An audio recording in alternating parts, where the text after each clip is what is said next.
Olá a todos, bem-vindos de volta ao meu canal para um novo mistério com Molly. Se você é novo por aqui, se nunca viu meu rosto na sua tela antes, então oi, meu nome é Molly e eu posto vídeos de crimes reais como este toda semana. Então, se você acha que isso é algo que pode querer acompanhar, por favor, se inscreva. E não se esqueça de ativar o pequeno sino de notificação para que o YouTube te avise sempre que eu postar um novo vídeo. Mas enfim, esta semana vamos falar sobre o caso resolvido de Jill Ma. Ela era uma bela jovem que vivia na Austrália com seu parceiro e Jill estava muito contente e feliz com sua vida. Mas então em 2012 tudo isso mudaria quando Jill simplesmente desapareceu completamente numa noite de setembro enquanto voltava para casa depois de sair com amigos. Imediatamente, o desaparecimento de Jill tornou-se a prioridade número 1 para a polícia e seu caso rapidamente chamou a atenção do público e da mídia e todos esperavam desesperadamente que ela fosse encontrada sã e salva, mas, infelizmente, menos de uma semana após o início da investigação, um homem foi preso e a verdade sobre o que aconteceu com Jill veio à tona e quando a verdade veio à tona, o público ficou absolutamente indignado porque sentiu que Jill foi falhada pelo sistema de justiça. Eles sentiram que a morte dela poderia ter sido evitada e essa indignação e raiva levaram a um aperto substancial nas leis de liberdade condicional na Austrália, sobre as quais falaremos mais perto do final do vídeo.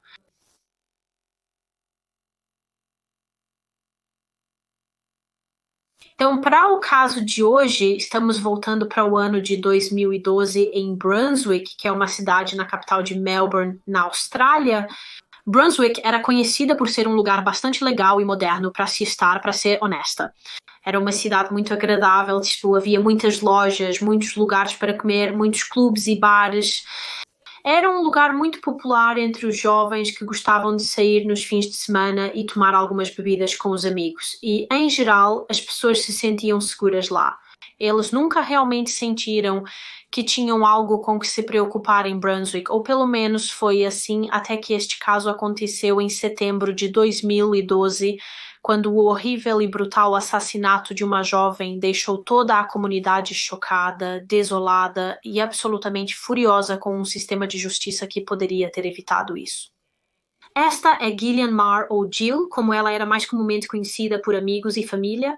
Ela era uma mulher de 29 anos que nasceu Gillian McCone no dia 30 de outubro de 1982. Os pais de Jill se chamavam George e Edith McCone, e eles tiveram 2 filhos no total, um dos quais era obviamente Jill, e eles também tinham um filho chamado Michael, e a família de 4 pessoas era originalmente da Irlanda. Eles moravam em uma cidade chamada Drogheda, acho que é assim que se pronuncia, que fica no condado de Louth, na costa leste da Irlanda, e a família ficou na Irlanda durante os primeiros anos de vida de Jill, acho que até seu pai e George conseguiram um emprego em Perth, né, na Austrália, e então eles se mudaram para lá, para o outro lado do mundo, e passaram vários anos na Austrália. E Jill basicamente cresceu lá, ela foi para a escola lá, mas então em 1996, quando Jill tinha cerca de 14 anos, a família voltou para sua cidade natal, Drogheda, na Irlanda, e Jill continuou sua educação lá. Ela foi para uma escola secundária em Drogheda e depois para uma faculdade e, em seguida, frequentou uma universidade em Dublin, onde se formou com um diploma de bacharel em artes. O sonho de carreira de Jill era trabalhar para uma empresa de transmissão, então ela queria trabalhar em televisão e rádio e depois que se formou, conseguiu um emprego exatamente nessa área. Ela conseguiu um emprego em uma empresa de transmissão nacional na Irlanda chamada RTE. E nesse ponto, ela também estava em um relacionamento amoroso e comprometido com um homem chamado Tom Marr. Acredito que os dois, Tom e Jill, se conheceram na universidade. Acho que eles foram para a mesma universidade e rapidamente começaram a namorar. Eles se apaixonaram e, eventualmente, em 2008... eles se casaram e Jill assumiu o sobrenome de Tom e se tornou Jill Marr, e eles eram incrivelmente felizes juntos. Eles realmente eram um casal muito bem combinado e pouco depois de se casarem, o jovem casal realmente decidiu se mudar para a Austrália. Jill queria se mudar de volta para lá porque acredito que seus pais já haviam voltado para lá nesse ponto. Eles estavam novamente morando em Perth e então Jill e Tom se mudaram para lá também, mas se mudaram para Melbourne. Então eles moravam bem longe dos pais de Jill, mas mesmo assim mantinham contato constante. Jill e Tom se mudaram para Melbourne em 2009 e assim que chegaram, Jill começou um novo trabalho em outra emissora de televisão. Na verdade, ela trabalhava para a ABC, que é uma enorme emissora de televisão na Austrália, e lá ela trabalhava na administração, mas, de acordo com uma fonte, ela ocasionalmente ia ao ar em uma das estações de rádio em Melbourne. E pelo que eu entendi, Jill realmente gostava deste trabalho e se dava extremamente bem com seus colegas de trabalho. Ela era muito popular, de fato, entre seus colegas de trabalho. É claro, a partir de documentários e entrevistas que assisti sobre este caso, que todos os seus colegas tinham uma opinião muito, muito alta de Jill.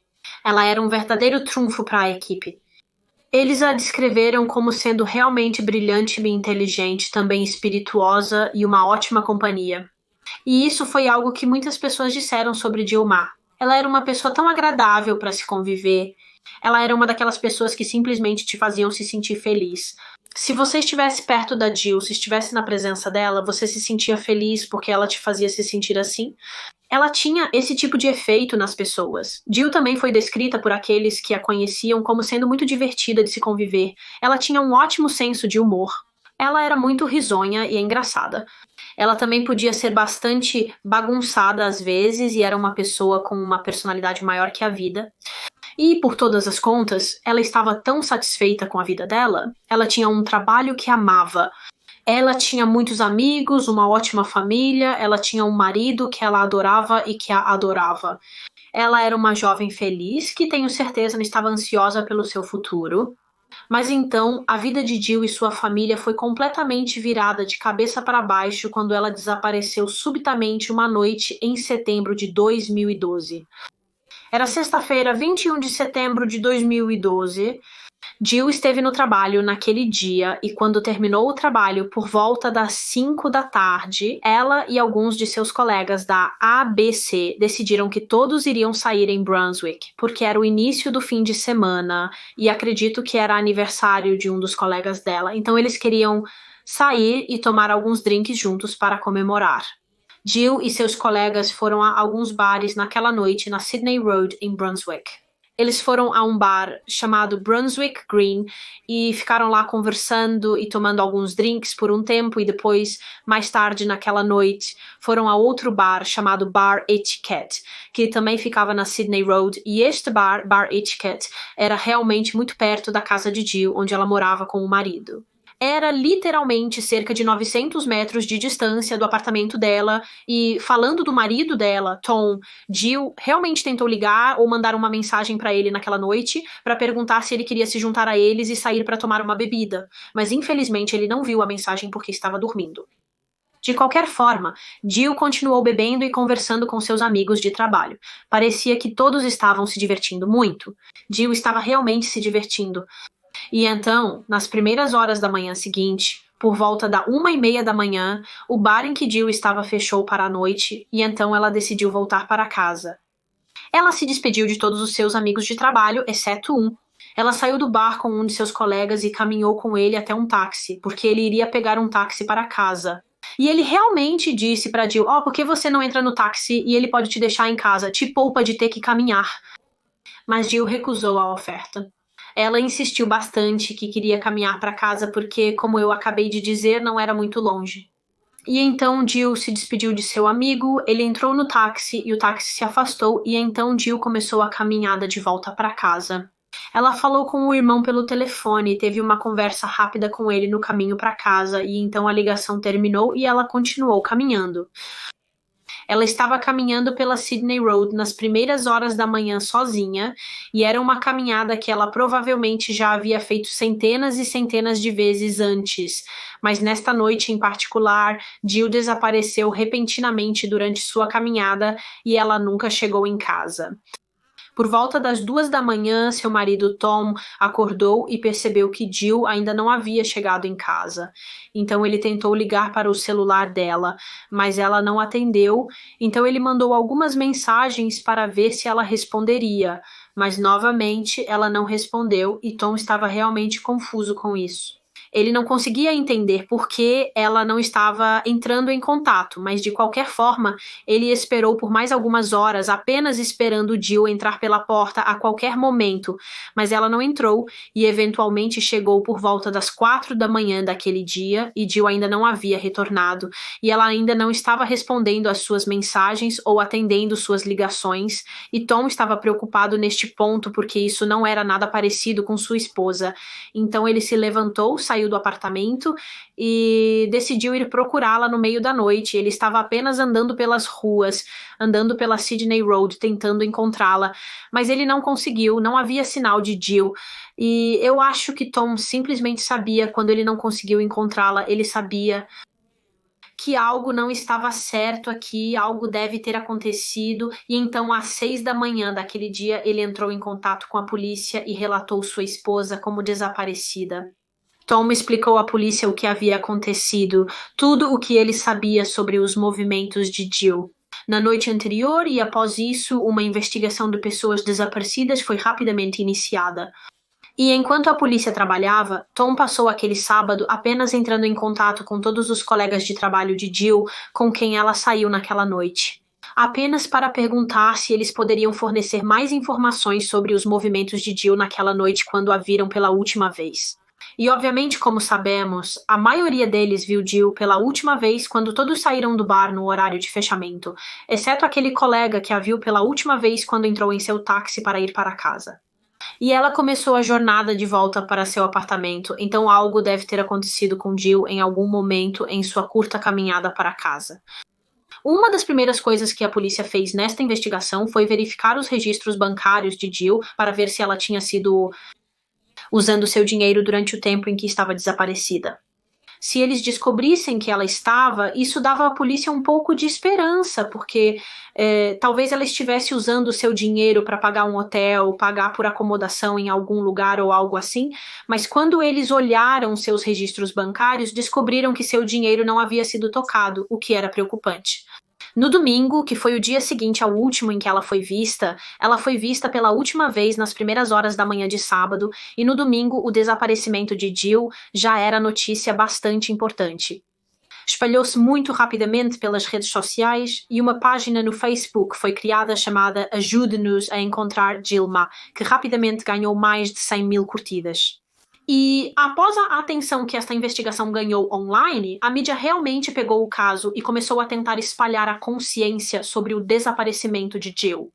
E não muito tempo depois disso, seu marido Tom fez um apelo na televisão por informações ao lado dos detetives. Tom, o que você está passando? Inferno. É devastador, mas sim, apenas tentando seguir em frente. Espero que alguém precise parar algo ou que ela simplesmente passe pela porta. Você ainda acha que isso poderia acontecer hoje? Eu tenho que acreditar. E estamos esperançosos pelo melhor, obviamente, mas temos algumas preocupações de que ela possa ter sido vítima de um crime. Agora, como parte dessa investigação, a polícia teve que investigar o marido de Jill, Tom, porque, como sabemos nesses casos, o parceiro de a vítima ou pessoa desaparecida é mais frequentemente do que não a primeira pessoa que a polícia suspeita. Porque em muitos casos o parceiro é o responsável, então eles tiveram que investigar o Tom apenas para ter certeza de que ele não estava envolvido, porque talvez Jill realmente tenha chegado em casa naquela noite e ele fez algo com ela quando ela voltou, e ele a reportou como desaparecida apenas para encobrir o que ele tinha feito. Então eles foram ao apartamento onde o casal morava e a polícia o revistou, assim como o carro do Tom. No entanto, eles não encontraram nada. Não havia evidências que sugerissem que Tom tinha algo a ver com o que aconteceu com Jill. E quero dizer, apenas assistindo ao apelo de Tom na televisão, é claro o quanto ele estava abalado com o desaparecimento de sua esposa. Ele estava, obviamente, muito, muito preocupado com ela e as pessoas simplesmente não achavam que ele estava envolvido porque ele estava claramente tão assustado e de coração partido. Então a polícia estava bastante confiante de que Tom era inocente, mas ao mesmo tempo ele não podia ser totalmente descartado da investigação ainda, porque a polícia realmente não tinha muito com o que trabalhar neste ponto. Eles não tinham nenhuma evidência para implicar outra pessoa. ou pelo menos foi até a polícia começar a olhar as filmagens de todas as câmaras de circuito fechado de televisão ao longo da Sydney Road, onde Jill foi vista pela última vez. E algumas dessas filmagens forneceram uma grande pista no caso e um novo suspeito no desaparecimento de Jill.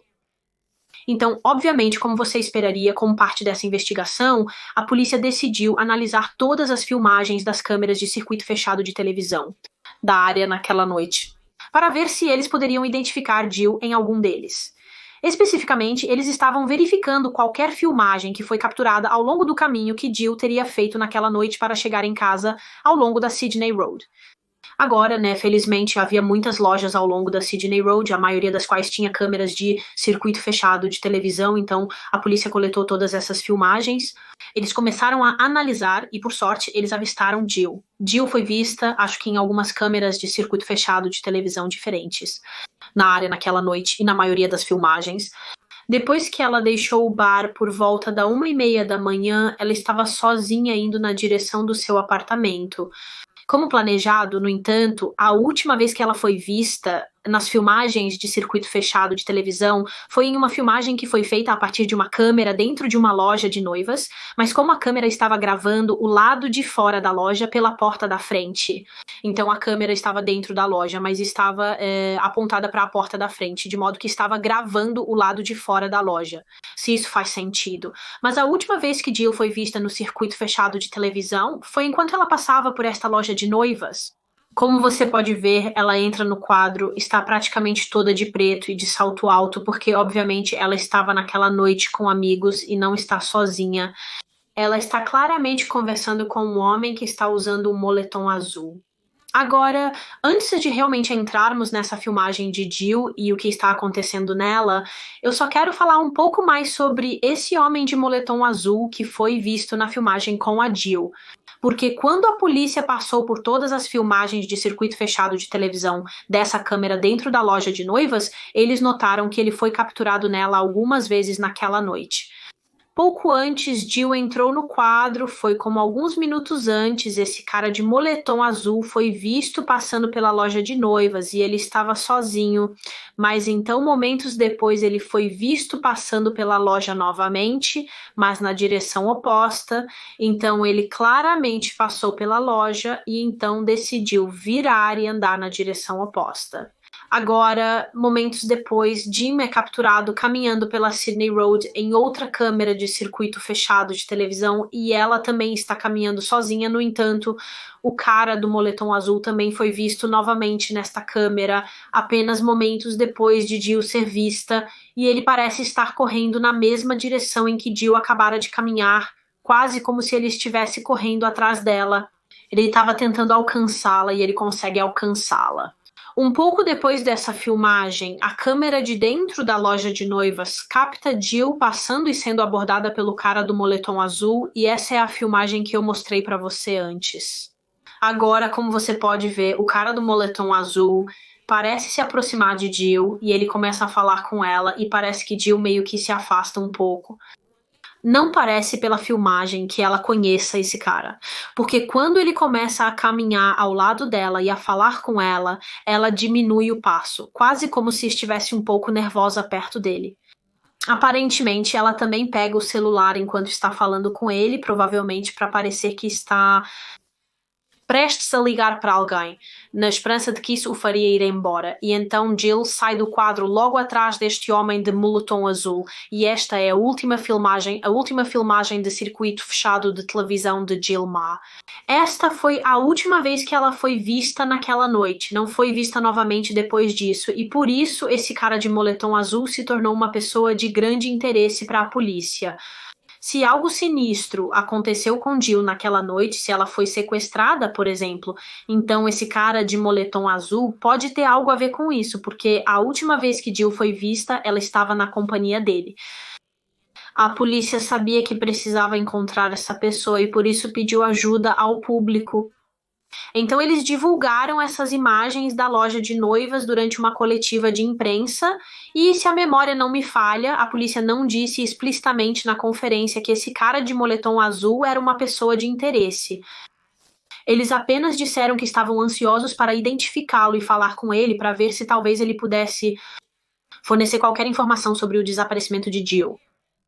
E imagino que eles fizeram isso. Eles não o nomearam como uma pessoa de interesse, porque se o cara do moletom azul estivesse assistindo aquela coletiva de imprensa e ele estivesse envolvido no que quer que tenha acontecido com Jill, então isso poderia fazê-lo entrar em pânico e ele poderia tentar fugir. Mas de qualquer forma, a polícia divulgou essas imagens para o público e continuou procurando em outras câmeras de circuito fechado de televisão na área para ver se eles poderiam localizar Jill ou o cara do moletom azul novamente. E, paralelamente a isso, a polícia também estava continuando com as buscas reais por Jill, porque eles ainda não tinham ideia de onde ela estava. Então, eles ainda estavam procurando qualquer vestígio dela na área de Brunswick e na segunda-feira após seu desaparecimento. Então, alguns dias depois que ela foi vista pela última vez, eles encontraram algo. Eles não encontraram Jill, mas encontraram um item dela, um item que ela tinha em sua posse na noite em que desapareceu. Era a bolsa dela, e essa bolsa foi encontrada meio que jogada no chão em uma ruela ou beco perto de uma área chamada Hope Street em Brunswick, que não ficava muito longe de onde Jill foi vista pela última vez nas imagens de circuito fechado de televisão, e eles sabiam que era definitivamente a bolsa de Jill Meagher, porque tinha seu crachá da ABC dentro dela. Agora, o que é interessante sobre isso é que quando Jill foi inicialmente reportada como desaparecida e a polícia começou a busca por ela, eles realmente vasculharam a Hope Street e não encontraram nada. Mas então, alguns dias depois, quando eles vasculharam novamente, eles encontraram a bolsa dela. Então, a bolsa dela não estava lá no beco durante todo o tempo em que ela estava desaparecida. Alguém havia jogado recentemente lá, mas quem? Foi a própria Jill que jogou lá por algum motivo ou foi outra pessoa? Talvez seu sequestrador ou possivelmente assassino se ela já não estivesse mais viva. Eles jogaram lá na tentativa de se livrar de evidências. A polícia realmente queria descobrir exatamente qual era a situação com essa bolsa. Como acabou no beco? Quem colocou lá? E essa pergunta foi logo respondida quando um membro do público se apresentou e realmente disse que era ele que havia jogado a bolsa de Jill na rua Hope, e havia uma explicação bastante inocente para isso. Basicamente, um homem local que morava nas proximidades viu a bolsa no mesmo beco pouco depois de Jill desaparecer. Então ele a pegou e decidiu levá-la para casa com ele, e na época ele não sabia que era a bolsa de Jill. Bem, quero dizer, ele teria feito isso porque a identidade dela estava literalmente na bolsa e tinha o nome dela, mas quando ele a encontrou, o desaparecimento de Jill ainda não era uma grande notícia, então ele não saberia que a bolsa pertencia a alguém que havia desaparecido recentemente. No entanto, quando ele viu o caso de Jill nas notícias e percebeu o quão sério a polícia estava levando essa investigação de pessoas desaparecidas, ele entrou em pânico e pensou que precisava se livrar dessa bolsa, porque se fosse encontrada em sua posse, a polícia poderia pensar que ele tinha algo a ver com isso. Com tudo isso, algo a ver com o desaparecimento de Jill, então ele jogou a bolsa de volta no beco, onde foi encontrada pela polícia na manhã seguinte, segunda-feira. Acredito que o homem local finalmente se apresentou à polícia e contou a verdade sobre o que aconteceu. Então, como eu disse, havia uma explicação bastante inocente para o porquê da bolsa ter aparecido de repente no beco. Mas o que todos ainda estavam confusos era por que ela estava lá em primeiro lugar para esse homem local encontrar. O que aconteceu com Jill naquela noite que fez com que ela deixasse sua bolsa no beco? Conforme a investigação continuava e os dias passavam, a polícia ainda não tinha tido sorte. Eles ainda não conseguiam encontrar Jill e acho que estava chegando ao ponto em que as esperanças das pessoas de encontrar Jill segura e bem estavam realmente começando a diminuir. Como eu disse anteriormente, ela não estava acessando seu dinheiro, sua conta bancária não havia sido tocada e a polícia também conseguiu determinar que ela não estava usando seu telefone também. E conforme o tempo passava, parecia cada vez mais provável que algo sinistro aconteceu com Jill na noite em que ela desapareceu, que houve jogo sujo aqui.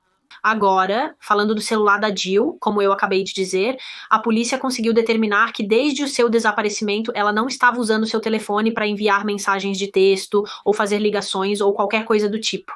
No entanto, usando tecnologia, eles conseguiram rastrear a localização do telefone dela na noite em que ela desapareceu. Descobriram que o celular da Jill estava em Brunswick na noite em que ela desapareceu, até por volta das 4:30 da manhã, mas depois disso descobriram que o telefone dela começou a se mover para fora da área de Brunswick e viajou para o norte, e foi detectado por uma torre de telefone em um lugar chamado Moorland Road, que fica perto da rodovia Tullamarine. Então, por exemplo, se Jill foi sequestrada e forçada a entrar em um carro naquela noite, a polícia agora acredita que seu sequestrador ou possivelmente assassino a levou pela rodovia Tullamarine, porque, como eu acabei de dizer, o telefone dela foi detectado por uma torre de celular da Moorland Road que fica perto da rodovia Tullamarine. Agora havia um ponto de pedágio na rodovia perto de Moorland Road, e este ponto de pedágio realmente tirava fotos de todos os carros, todos os veículos que passavam por ele. Então, obviamente, como o telefone da Jill indicava que ela estava naquela área naquela noite, a polícia deu uma olhada nessas fotos e decidiu que, usando as placas dos carros, eles iriam investigar cada um dos proprietários de os carros que passaram pelo ponto de pedágio aproximadamente no mesmo horário em que o telefone da Jill começou a se mover para o norte a partir de Brunswick. E isso, claro, seria muito trabalho para a polícia, pois provavelmente havia centenas de carros que eles precisavam investigar, mas eles esperavam desesperadamente que essa linha de investigação pudesse resultar em uma nova pista ou uma nova pessoa de interesse. Como se vê, foi exatamente isso que aconteceu, porque quando eles rastrearam um dos carros que passou pelo ponto de pedágio na rodovia naquele horário, eles descobriram que o proprietário do veículo era um criminoso sexual bastante conhecido pela polícia. Seu nome era Adrian Bailey. Ele tinha cerca de 42 anos na época em que este caso ocorreu e tinha um longo histórico criminal e um longo histórico de cometer agressões sexuais. E, curiosamente, quando seu telefone móvel foi rastreado, descobriu-se que fez a mesma viagem que o telefone da Jill enquanto saía de Brunswick e seguia para o norte pela rodovia Tullamarine. Ambos os telefones móveis, tanto o telefone da Jill quanto o do Adrian, estavam viajando pela rodovia ao mesmo tempo na noite em que Jill desapareceu. Então, a polícia sabia que precisava localizar Adrian Bailey imediatamente. Sim, poderia ter sido apenas uma coincidência ele estar dirigindo pela rodovia ao mesmo tempo que o telefone da Jill se conectou a uma torre de telefone próxima. Poderia ter sido inocente, mas obviamente, dado seu histórico de agressões sexuais a pessoas, agressões a mulheres, a polícia sabia que se algo sinistro tivesse acontecido com Jill, se houvesse algum crime, ele era o tipo de cara muito capaz de cometer tal ato. Ato maligno. Então eles partiram para encontrar Adrian Bailey, e eu não acho que demorou muito para encontrá-lo, porque ele morava bem perto.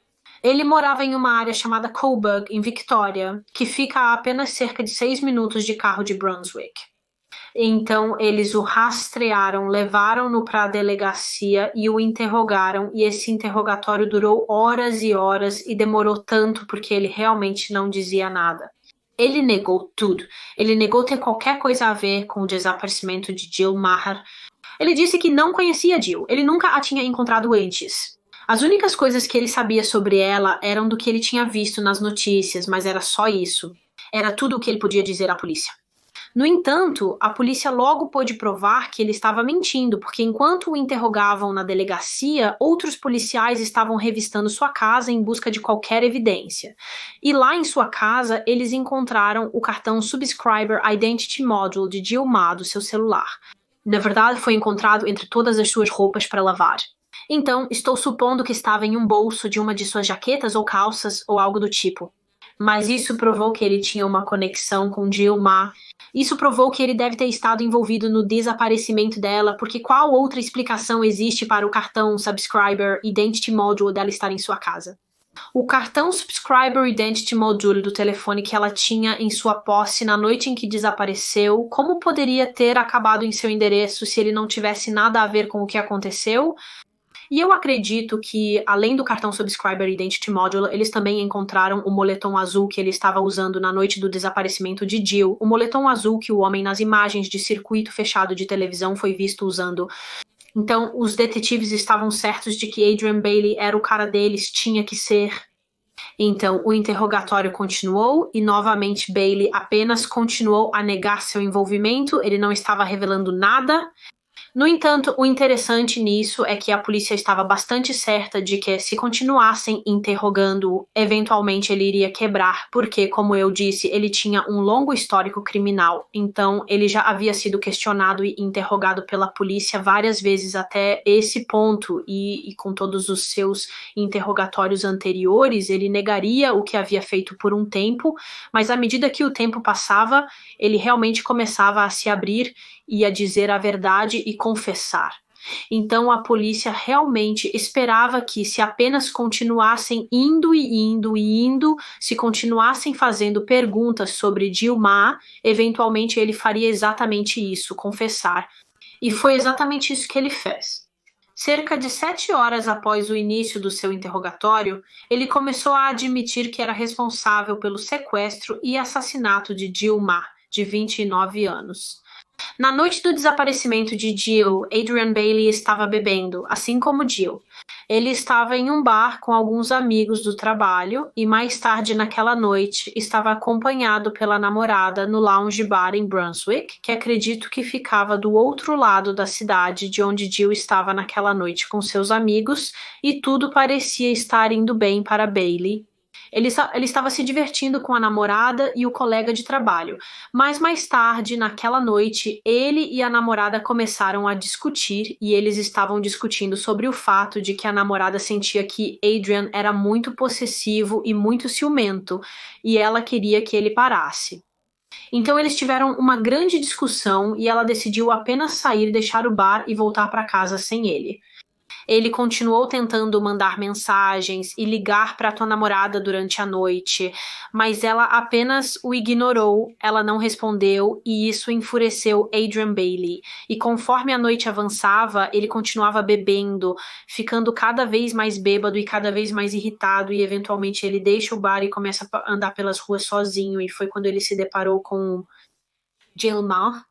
Adrian Bailey confessou que era ele nas imagens do circuito fechado de televisão. Ele era o homem com o moletom azul, e ele se aproximou de Jill naquela noite enquanto ela estava caminhando para casa sozinha, e ele disse que estava apenas tentando ser gentil com ela. Ele só queria conversar, mesmo que ela fosse uma completa estranha para ele. A versão dele dos acontecimentos foi que, a princípio, Jill também foi amigável e gentil com ele, mas então, de repente, ela mudou, começou a ficar desagradável e não queria mais falar com ele, e isso realmente irritou Adrian Bailey, e ele simplesmente estourou. Ele agarrou Jill e acho que a arrastou para o beco logo após a Hope Street, onde a bolsa dela foi encontrada mais tarde, ou ela estava caminhando por lá de qualquer maneira a caminho de casa, e ele a seguiu e disse que lá naquele beco ele a matou, estrangulando-a até a morte com as próprias mãos. Bailey afirmou que, uma vez que Jill estava morta, ele realmente deixou o corpo dela lá por um tempo, no beco, no meio da noite, enquanto voltava para sua casa para pegar seu carro e uma pá, e, uma vez que ele tinha seu carro, ele voltou para o beco, pegou o corpo sem vida de Jill e o colocou no porta-malas do seu veículo. Depois disso, ele dirigiu pela rodovia até uma área chamada Gisborne South, que fica a pouco mais de meia hora de Brunswick. Ele foi para uma estrada de terra tranquila e lá enterrou o corpo de Gilmar em uma cova rasa e depois tentou encobrir seus rastros. Mais tarde, no mesmo dia, então ele enterrou o corpo de Jill nas primeiras horas da manhã de sábado, e mais tarde, no sábado à noite, ele dirigiu até um posto de serviço e mandou limpar o carro para se livrar de qualquer evidência. E então, na segunda-feira seguinte, ele foi a uma loja de pneus e pediu para que trocassem todos os 4 pneus do seu carro, porque estava preocupado que poderia ter deixado marcas de pneus na lama onde despejou o corpo de Jill, e obviamente ele não queria que a polícia ligasse as marcas de pneus ao seu carro, então ele trocou todos os seus pneus. Ele realmente tentou ao máximo encobrir o que havia feito e se safar, mas como sabemos, ele não conseguiu, e menos de uma semana após o assassinato de Jill, ele foi preso.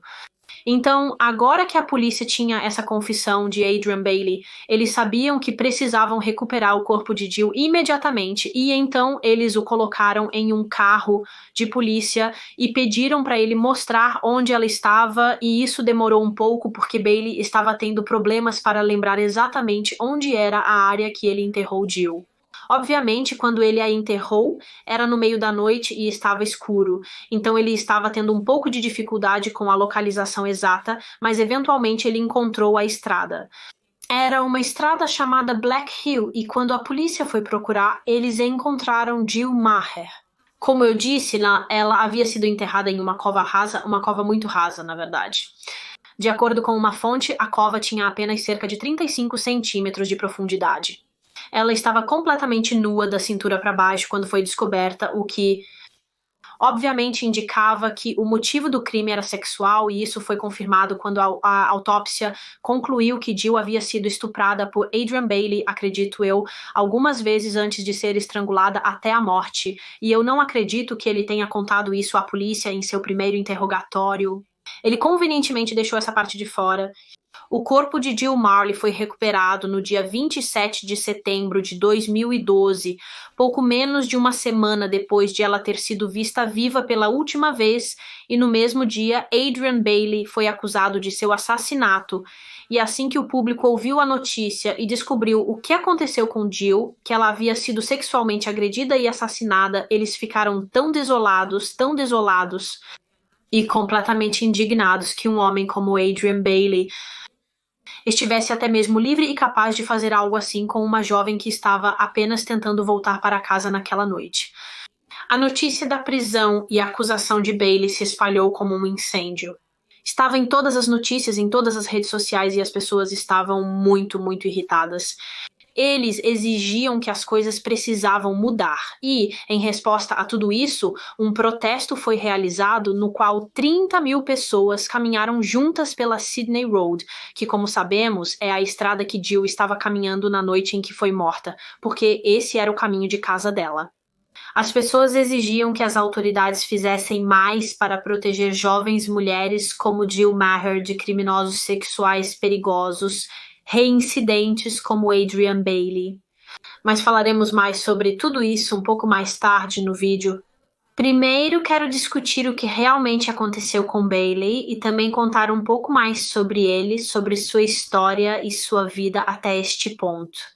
Então, Adrian Bailey nasceu no dia 14 de julho de 1971 para seus pais Ernest e Christine, e Adrian era o mais velho de 5 irmãos. Ele tinha 3 irmãs e um irmão, e a família morava nos subúrbios a leste de Melbourne, onde Adrian cresceu.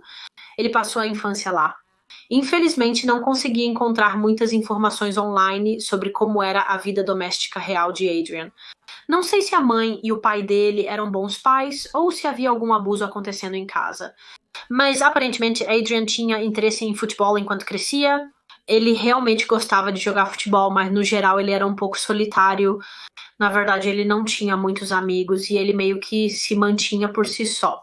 Mas em 1989, quando ele tinha apenas 18 anos, ele realmente se casou com uma mulher e eles tiveram 2 filhos juntos.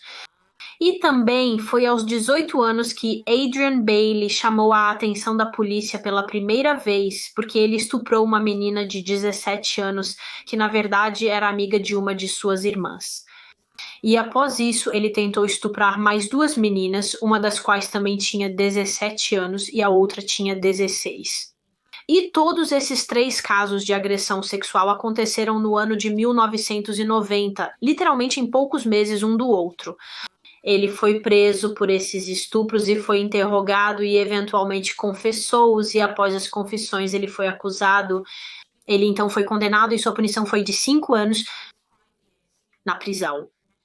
No entanto, ele nem sequer completaria metade dessa sentença, pois na verdade foi libertado em liberdade condicional após apenas 22 meses. Ele foi libertado da prisão após 22 meses por um estupro e 2 tentativas de estupro, o que é simplesmente repugnante. Depois de ser libertado da prisão, Bailey começou a fazer um aprendizado em culinária, acho, e se qualificou como chefe de confeitaria. E, alguns anos depois, em 1995, ele e sua esposa se separaram e ela levou seus 2 filhos para viver com ela e não demorou muito para Bailey encontrar outra esposa. Mais tarde, no mesmo ano, ele se casou com outra mulher e eles também tiveram 2 filhos juntos. Então ele teve 4 filhos no total, com 2 mulheres diferentes. No entanto, este segundo casamento também acabou eventualmente e Bailey estava solteiro. Anos depois, em 2002, Bailey foi condenado por atacar e estuprar 5 trabalhadoras do sexo em St. Kilda, na Austrália, e esses estupros ocorreram entre setembro de 2000 e março de 2001.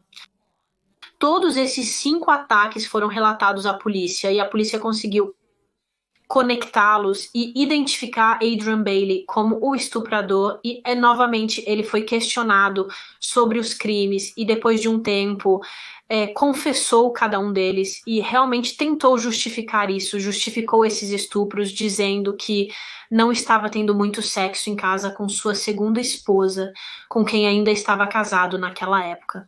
Eles não se separaram até mais tarde, mas sim, ele disse que não estava tendo muito sexo com ela e então ele precisava conseguir em outro lugar, e se isso significasse estuprar mulheres, ele não se importava. Ele também disse aos detetives que achava que as trabalhadoras do sexo não valiam nada de qualquer maneira, então não importava se ele as estuprasse. De qualquer forma, ele foi acusado desses estupros e foi condenado a 11 anos de prisão com um mínimo de 8 anos. Então ele teria que cumprir pelo menos 8 anos antes de se tornar elegível para liberdade condicional. E foi exatamente isso que aconteceu. Ele cumpriu 8 anos de prisão e então foi libertado em liberdade condicional em 2010, em março de 2010.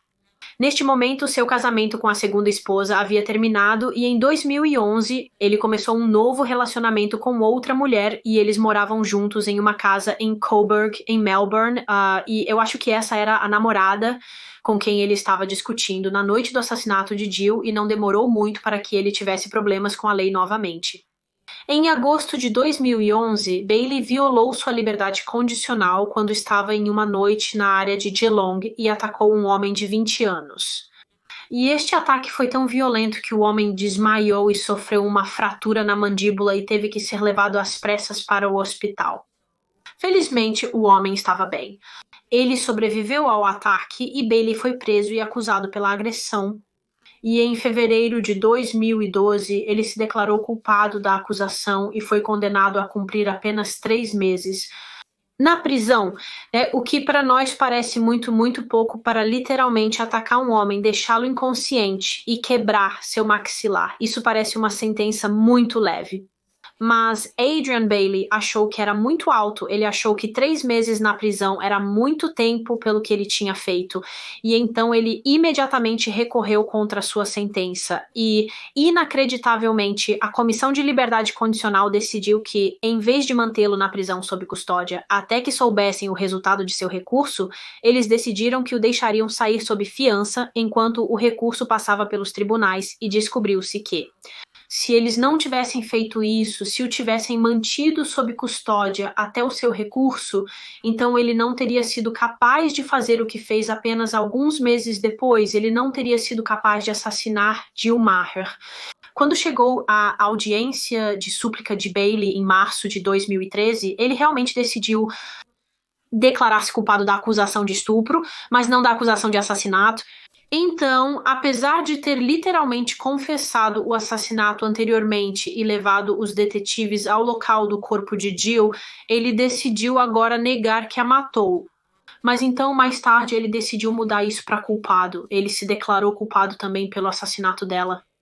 Não faço ideia de por que ele tentou se declarar inocente em primeiro lugar, porque não havia como um júri não o condenar quando havia tantas evidências ligando ao crime, incluindo sua própria confissão. Imagino que provavelmente era apenas um grande jogo para ele. Ele estava apenas tentando causar ainda mais perturbação e dor aos amigos e familiares de Jill.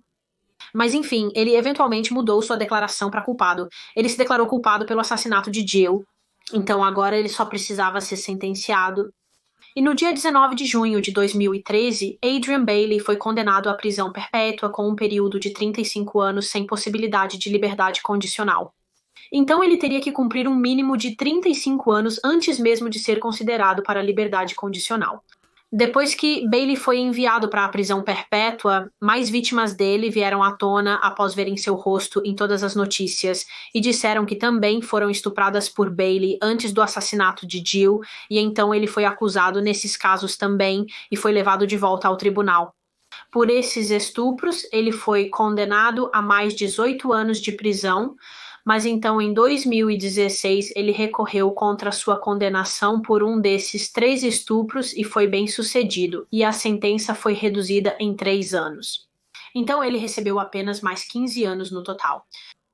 Após todo esse caso, perguntas foram levantadas pela mídia e membros do público sobre o atual sistema de liberdade condicional na Austrália e como ele foi ineficaz não apenas neste caso, mas em tantos outros casos. Porque, como discutimos, Adrian Bailey cometeu tantos estupros. Ele estuprou tantas mulheres em sua vida e foi condenado por isso e enviado para a prisão, mas as pessoas estavam tão furiosas que, após seu tempo na prisão, ele seria simplesmente libertado em liberdade condicional e então violaria sua liberdade condicional, estuprando e atacando pessoas novamente. Este homem era um indivíduo muito, muito, muito perigoso e, no entanto, nada foi feito para proteger as pessoas contra ele, proteger jovens mulheres como Jill Ma.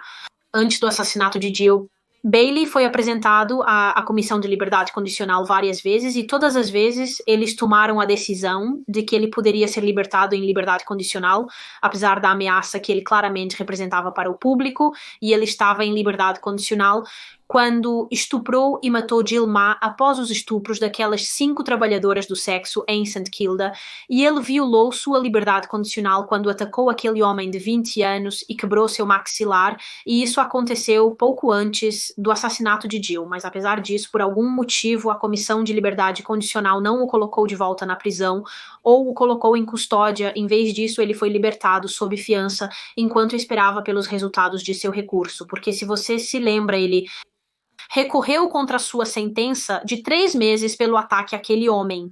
Mas se a Comissão de Liberdade Condicional tivesse revogado sua liberdade condicional e o colocado de volta na prisão após aquele ataque, ele não estaria nas ruas e não teria sido capaz de matar Jill. Muitas pessoas, incluindo amigos e familiares de Jill, sentiram que o sistema de justiça e a Comissão de Liberdade Condicional falharam com ela.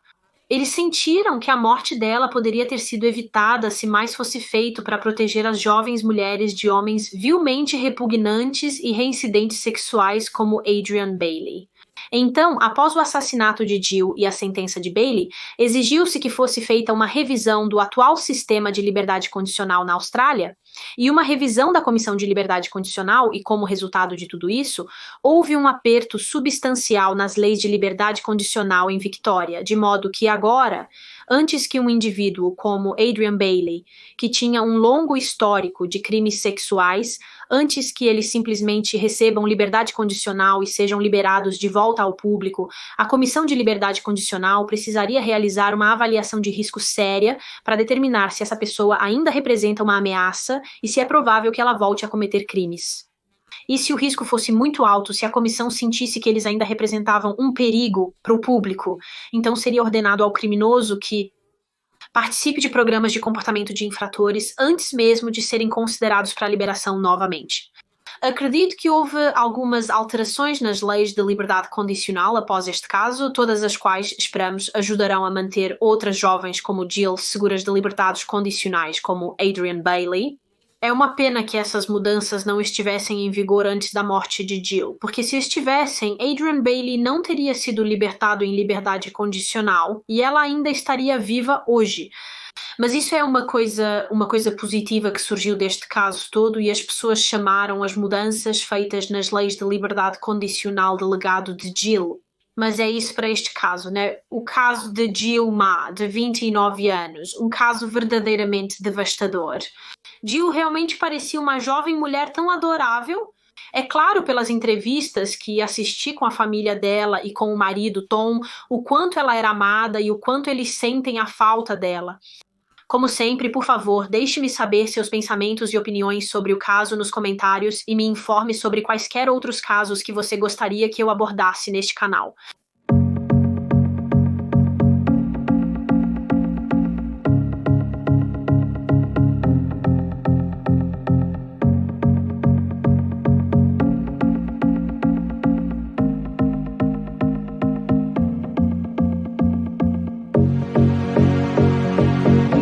Obrigado.